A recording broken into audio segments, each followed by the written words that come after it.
Hi, welcome once again to M5's English language learning program, Let's Speak English. I'm Gav Duncan and I'm here on your TV to help you learn English. Now, are you sitting comfortably? Yes? Good. And are you ready for today's lesson? Yes? Good. Okay, well, let's learn English together. And hello everyone. How are you all today? Is everything going well today? I bet it is. And we all know why, don't we? Yes, that's right. Everything's going well today because it's the anniversary of the crowning of Haile Selassie. Yes! On this day in 1930, Emperor Haile Selassie I was crowned. And that's why you're all having such a good day, isn't it? Oh, wait, that's not the reason. Oh, sorry. I thought you were all celebrating the 87th anniversary of his coronation. Sorry. So, in that case, why are you all so happy? And why is your day going well? Aha! I think I know. It's because today is the 290th lesson. Is that it? Well, I can understand how you feel. This lesson is number 290, and that means that we've covered a lot of lessons together since we started back in September last year. What? That's not the reason either. Oh, sorry. Well, in that case, there's only one possibility left. Are you all happy because it's Friday? Is that it? Aha! Third time lucky. So, you're not excited about Haile Selassie's 87th anniversary. And you're not excited about the fact that this lesson is lesson 290. You're all excited and having a good time because today's Friday. And that means that it's the start of the weekend. Okay, I understand now. But let's not get ahead of ourselves just yet. Yes, it's Friday, but well, the weekend hasn't started yet, has it? No. First of all, we've got to get this English lesson out of the way for one thing. So, in the words of Dr. Ivan Pavlov, Yuri, stop that dog from dribbling on my lunch. Yuri, for God's sake, for the love of all things holy, stop that dog from dribbling on my lunch. My mom made my favorite sandwiches, peanut butter and pickle. And now my lunch is covered in dog saliva. Stop him, Yuri. Stop that dog from dribbling on my lunch. No, sorry. That wasn't the quote I wanted to use. I mean, yes, he did say that several times a day when the dogs got too close to his lunch, but, well, that's not important. Anyway, get the animals in here. Animals, assemble! Checklist. Gusti, do you know the drill? Yes? Good. Margot, what about you? Are you clear with what you're expected to do? Yes? Are you sure? Yes? Okay. And good. And Nigel, do you know the drill? You do? Are you sure? Are you certain? Okay, that's good. Okay, so the animals know the drill, and that means that we're ready to get started. So, hang on to your socks. Here we go. Okay, now, just before we get started on the sum-any exercises, I'd just like to revisit the remote control. The meaning of the word is linked to the words. Remote meaning far away, and control meaning to command, to tell someone or something what to do. So, nowadays we have lots of remote controls. We have remote controls for TVs, stereos, cameras, video cameras, car doors, car windows, lights, practically anything. If it can be controlled, then we can also control it remotely. We can control things without being there. Think about drones. You control a drone with a remote control. You move your hands and fingers and you instruct, you order, you tell the drone where to go and what pictures to take. Okay, and now, back to Ben's Jeep.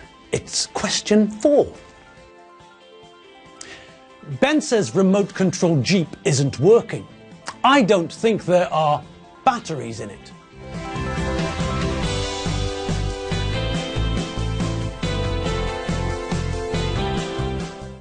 Okay, so Benzer can't control his Jeep the way he normally can. He moves the joystick to the left, but the Jeep does nothing. He moves the joystick to the right, not a sausage. He moves the other joystick up and down, but the Jeep doesn't respond. And why?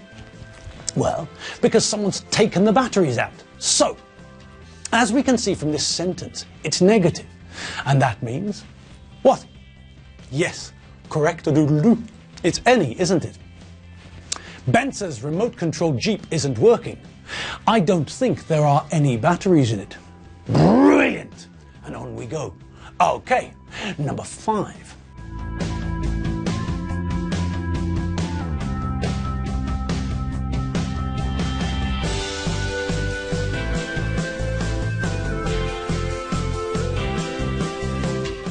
Aha!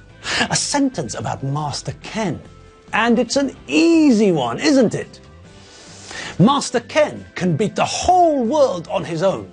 He doesn't need help. And why is it easy?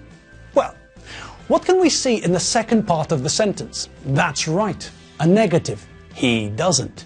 He does not. Okay, so that means that we need to use any. Simple. Master Ken can beat the whole world on his own. He doesn't need any help. Great! Wonderful! Next! Aha! Now what about this one? I went to London to buy new Geoffrey West shoes, but the shop didn't have shoes in my size.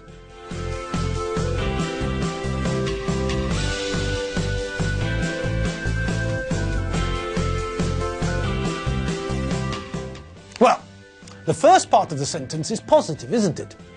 And that means that we need to use some. But the second part of the sentence is negative. The shop didn't, did not. So this part needs any. Simple.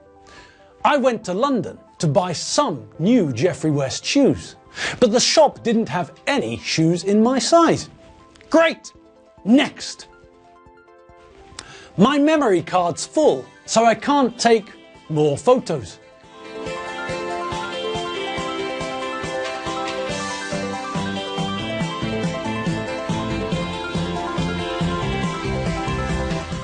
Aha! The digital problem. And again, we can see that there's a negative in the second part of the sentence. So, that means that we need to use any. Simple. My memory card's full, so I can't take any more photos. Great! And on we go to the next one. And aha! This one's more positive, isn't it? This evening, I'm going to the pub with friends of mine.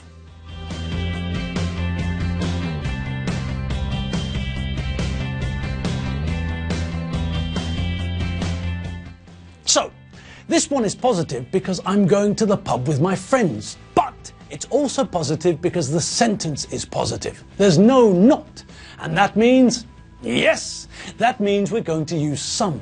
Simple. This evening, I'm going to the pub with some friends of mine. Easy. Okay, next. Now this one is about our last trip to London. When we were in London, we visited 3 very interesting museums and very boring museums.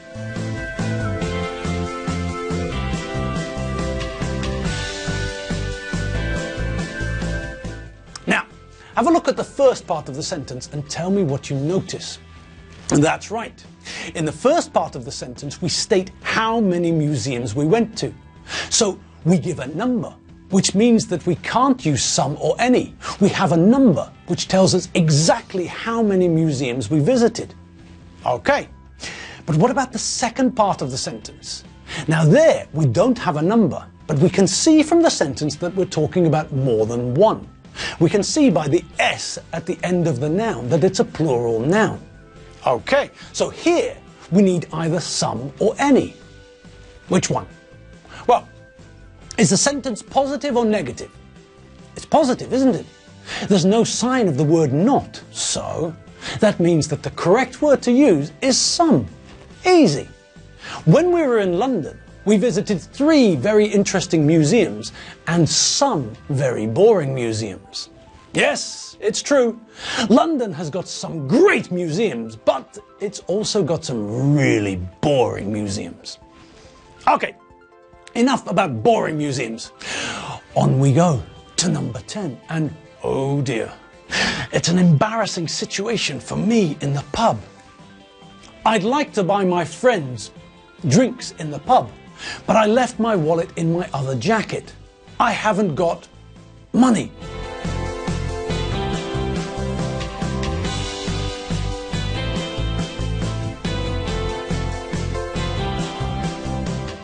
Okay, so let's forget about the embarrassment of coming to the pub without any money and concentrate on the sentence. So, the sentence has got two parts, and the first part is positive, isn't it? Yes, so that means that for the first part of the sentence we're going to use some. I'd like to buy my friends some drinks. Okay, fine.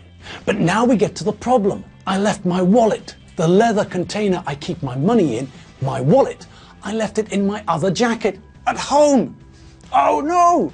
And this means that I can't buy any drinks. Not for my friends or for myself either. Fiddlesticks. Okay, now let's have a look at the second part of the sentence. It's negative, isn't it? There, look, there. We can see not. I haven't got. I have not got. And this means that this part requires any. Simple. I'd like to buy my friends some drinks in the pub, but I left my wallet in my other jacket. I haven't got any money. Brilliant! Well done us.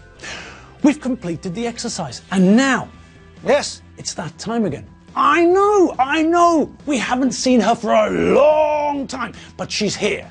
She's back, and she's eager to talk to you all again. Please, put your hands together for Enid Fotherington Smythe. Give her a big hand, everyone. Come on in, Enid. Hello, people. Hello, it's me, Enid.